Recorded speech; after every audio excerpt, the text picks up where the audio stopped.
আসসালামু আলাইকুম এভরিওয়ান। আজকে আমি তৈরি করব চিকেন পপকর্ন। এই জন্য কিছু মুরগির বুকের অংশ ছোট ছোট করে কেটে ধুয়ে পরিষ্কার করে পানি ঝরিয়ে নিয়েছি। আমি দিয়ে নিলাম একটা ডিম, হাফ চামচ লবণ, হাফ চামচ মরিচের গুঁড়া দিলাম আমি, হাফ চামচ সাদা গোলমরিচের গুঁড়া, হাফ চামচ আদা বাটা, হাফ চামচ রসুন বাটা আমি দিয়ে নিলাম, এক চামচ চিলি সস, এক চামচ হট সয়া সস দিয়ে নিলাম আমি। এখন খুব ভালোভাবে আমি মিশিয়ে নিব। দিয়ে নিচ্ছি একটুখানি লেবুর রস, আমি মিশিয়ে নিচ্ছি। একটু সময় নিয়ে মিশিয়ে দেন। আমার মেশানো হয়ে এসেছে, আমি 10 মিনিট রেস্টে রেখে দিব। খুব ভালোভাবে মিশাতে হবে।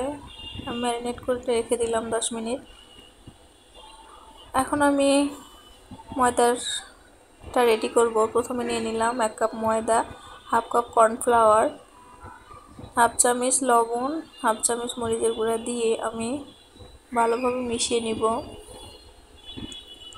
কর্নফ্লাওয়ারটা আপনারা চাইলে স্কিপ করতে পারেন, অথবা কর্নফ্লাওয়ার পরিবর্তে একটুখানি চালের গুঁড়াটা ইউজ করতে পারেন।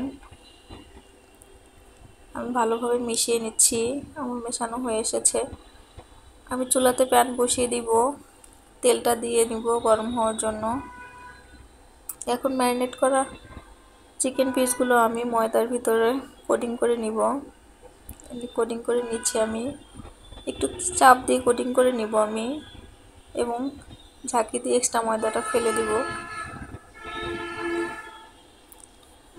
এভাবে কোটিং করে করে আমি তেলের ভিতর দিয়ে দিব। দিয়ে নিচ্ছি আমি। চুলার আঁচটা মিডিয়ামে রেখে ভাজতে হবে।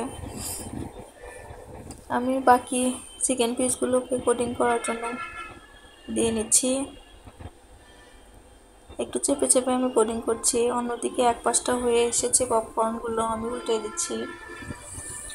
এক পাশ হয়ে যাওয়ার পরে অন্য পাশ উল্টে দিতে হবে, না হলে দেখা যাবে ময়দার কোটিংটা খুলে যাবে।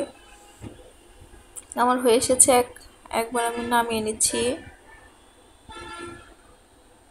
বাকি কোটিং করা চিকেন পিসগুলো আমি দিয়ে নিচ্ছি।